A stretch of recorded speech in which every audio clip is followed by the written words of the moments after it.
ఇప్పటి వరకు కాలేజ్ డేస్లో కానీ లేదంటే నార్మల్ స్కూల్ డేస్లో కానివ్వండి లేదంటే మీరు ఇండస్ట్రీకి వచ్చాక కానివ్వండి ఏదైనా బెస్ట్ ప్రపోజల్ అనిపించిందా? మీరు యాక్సెప్ట్ చేశారా లేదా ఉందా అని నేను అడగట్లేదు, మీకు వచ్చిన బెస్ట్ ప్రపోజల్ ఏంటి?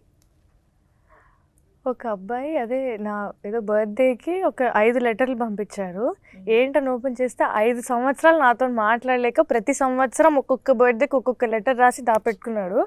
మళ్ళీ ఏ ఇయర్కి ఎందుకు ధైర్యం వచ్చిందో నాకు తెలియదు, కానీ ఒక 5 లెటర్లు ఒక బర్త్డే రోజు ఇట్లా రాగానే కొంచెం లైక్ మరి అలా ఉంటారా అని అనిపించింది. సో దట్ వాస్ కైండ్ అంటే ఏమో కానీ 18th birthday 19th birthday 20th birthday అని ప్రతి బర్త్డేకి సార్ చెప్పొద్దా? ఓకే అలా ప్రతి బర్త్డేకి ఒక 5 లెటర్స్ ఏదో బర్త్డే రోజు పంపించాను. కానీ నిజంగా ఇప్పటికీ అలాంటి అంటే గ్రేట్. బట్ యాక్చువల్గా నేను 10 years నుంచి అని చెప్పి ఒక 10 letters రాసి ఒక హాఫ్ అన్ అవర్ లో ఇచ్చేసి అనుకో. ఏమో అంటే ఉన్నాయి మరి, అది నిజం అబద్ధం తెలియదు కానీ చెప్పాడు అంతే కదా. 5 అదే ఎప్పటి నుంచో పంపిద్దాం అనుకుంటున్నా కానీ నా వల్ల పంపలేకపోయినా లాస్ట్ లెటర్ అయితే ఇదంతా ఆ బ్యాచ్ లేదంతా ఏమో చెప్పలేం. నిజంగా అతను ట్రూ లవర్ అనుకో, పాపం మనకి మళ్ళీ ఎందుకు. సో ఇప్పుడు ఇంటర్వ్యూ చూసాక అనుకుంటూ ఉంటాడు అది నేనే. సారీ.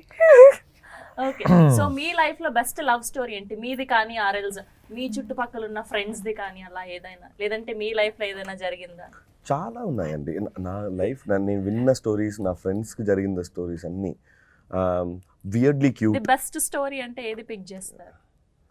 టక్కని మైండ్కి రావట్లా, కానీ ఎంతో విన్నాను. హాస్పిటల్లో పేషెంట్స్గా పక్కన టోకన్స్ ఉన్న డాక్టర్ చూడడానికి, అప్పుడు మాట్లాడి నంబర్ ఎక్స్చేంజ్ పేషెంట్గా లవ్ అనేది పేషెంట్స్ ఉండాలి. అలాంటి ఒక నా ఫ్రెండ్ పెళ్లి చేసుకున్నారు, ఇద్దరు పేషెంట్స్ గా. Both are patients fever both. అది ఇంకా బాగుంది అసలు. ఒక రోగం తెచ్చుకుని వెళ్ళి ఇలా నీరసం కూర్చొని నీ పేరేంటి నీ పేరేంటి అని. ఇదొక crazy love story. Nice. And specially ఇలాంటి కైండ్ ఆఫ్ స్టోరీస్ కి ప్రాణం పోసేది మ్యూజిక్, అండ్ దీనికి అదిరిపోయింది బీజిఎం. సో తన గురించి మాట్లాడుకో. I've been lucky that this is my 3rd film with Sean Roldan. Second. And all the 3 films, the whole album was a hit. Be it Jai Bhim, be it Good Night and Lover. So I've been blessed that Sean is so kind, great. I'm really grateful for the wonderful music that he's been like giving for the past 3 movies. Yes, చాలా బాగుంది. And దీంట్లో స్పెషల్గా మీకు బాగా నచ్చిన song ఏంటి? Actually, every song is like there's no one song which is like the other song. Every song is really distinctive. That I like Tensudre, of course, and there's another song called Eluda Kadayo, which Sean sang. It's the climax song, and I just love the song. And ఒకటి సిద్ధార్థ్ గారు కూడా. Yes, Apple Crumble. Yeah, that was so kind of. The song was entirely different. The composition and the situation also.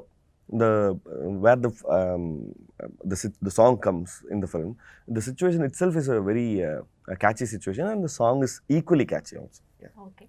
And మొత్తం సినిమాలో ఈ ఒక్క scene ఆడియన్స్ని కూర్చోబెడుతుంది, ఈ సీన్కి బాగా కనెక్ట్ అవుతారు అనుకున్న సీన్ ఏంటి? అది ఎక్కడ ఉండబోతుంది? చాలా ఉన్నాయండి. చూసిన తర్వాత మీరే చెప్పాలి ఏ సీన్ లో మీరు అలా ఫీల్ అయ్యారు అనేది. పర్టికులర్ గా అలాగా ఈ సీన్ అదిరిపోద్ది, ఈ సీన్ థియేటర్ ఊగిపోద్ది అలా కాదు. సినిమానే అలాంటిది. సినిమానే ఒక సీను. ఎందుకనంటే సినిమా మొత్తం స్క్రీన్ ప్లే కూడా ఒక లైఫ్ అలా వెళ్ళిపోతూ ఉంటుంది. అందువల్ల చాయిస్ చూస్తే బేసిక్ గా ప్రేమిస్తే అప్పట్లో అసలు అట్లాంటి ఎండింగ్ ఉంటదని ఎవరు ఎక్స్పెక్ట్ కూడా చేయలేదు. అండ్ రీసెంట్ గా బేబీ, అది కూడా అంతే, అట్లాంటి ఎండింగ్ ఇది కూడా అంతే. ఎందుకంటే ఇలాంటి ఎండింగ్ ఎక్స్పెక్ట్ చేయరు, అది డెఫినెట్గా అలాగే ఉంటుంది. అలా అని పాజిటివ్ ఎండింగే, నెగిటివ్ ఎండింగ్స్ ఏం కాదు, but some kind of positive అంతే. ఇది వేరే కైండ్ ఆఫ్ పాజిటివ్.